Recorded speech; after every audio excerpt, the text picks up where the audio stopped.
Herman Cain loves that.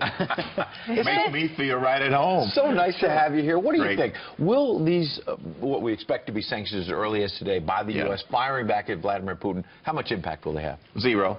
We have a new sheriff in town. His name is Donald J. Trump. Obama is trying to go out with some hyperbole.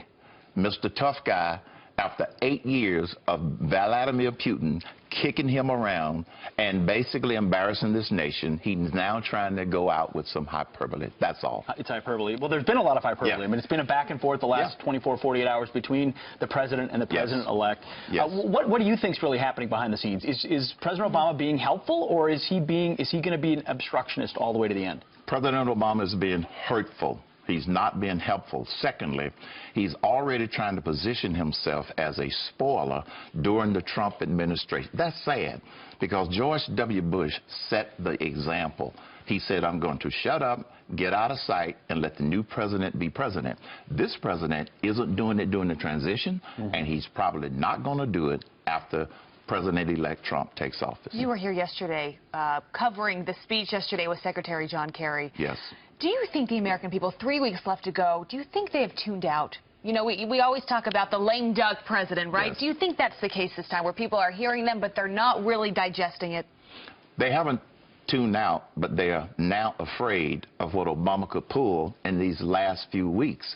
That speech by Kerry yesterday was a perfect example of deceiving and misleading the American people to believe several flawed assumptions. Number one, a two-state solution is not the only option. Number two, he never talked about the fact that Israel has come forward multiple times with a proposal for peace, and the Palestinians walked away from it every time. They don't want peace, the Palestinians. That's the third flaw. They don't want peace.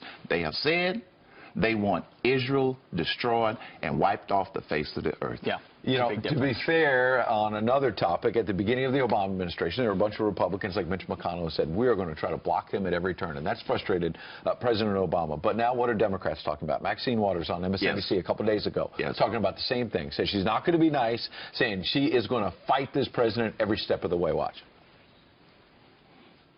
He's called names, he's lied, he's done everything to show that he really doesn't have good values and he can't be trusted. Why should we work with someone that we can't trust? He'll tell you one thing today and another thing tomorrow. As a matter of fact, those people who voted for him ought to be really concerned about the fact that he's already backpedaled on some of the promises that he made. And so, no, I have no intention of pretending everything's all right, that we're going to work together.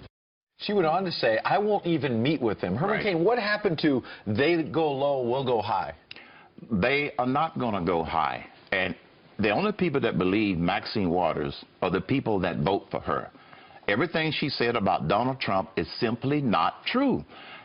But she knows, and some of the Democrats knows, they can get away with deceit. They can get away with divisive comments. Not wanting to meet with him is a divisive comment. And they know they can get away with dishonesty.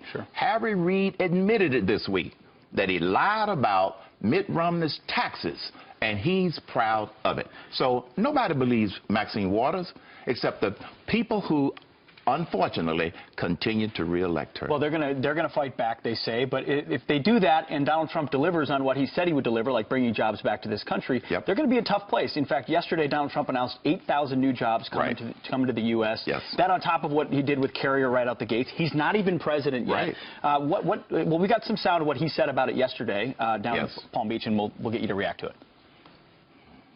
I was just called by the head people at Sprint, and they're going to be bringing 5,000 jobs back to the United States. They're taking them from other countries. They're bringing them back to the United States. And also OneWeb, a new company, is going to be hiring 3,000 people. So that's very exciting. Your take. Did you see me raising the roof when I walked in? You did. You were I tried to do it with you. I thought it was because you were here. It's called the tone from the top, and it's driving liberals crazy. The tone from the top has a ripple effect. People are calling Donald Trump saying, okay, are you making special deals? I don't know. He's probably saying, no, I'm going to get my tax cuts through. That's what's causing businesses to keep jobs here and bring jobs here. I think the tone from the top, you've seen it. You mentioned about consumer confidence. The stock market has revealed it. Business heads are calling him. It's because of the positive tone from the top, not the negative tone. Morning in America Part 2. You got it. I want to find out where you're going to be on New Year's Eve with those moves. I just want to know where you're going to be. I want to be there. That's an internet meme waiting to happen. I'll send you a text. Herman Cain, Happy New Year. Happy New Year in 2017. Enjoy it. Happy New Year. Heather, now, what do you think of those dance moves?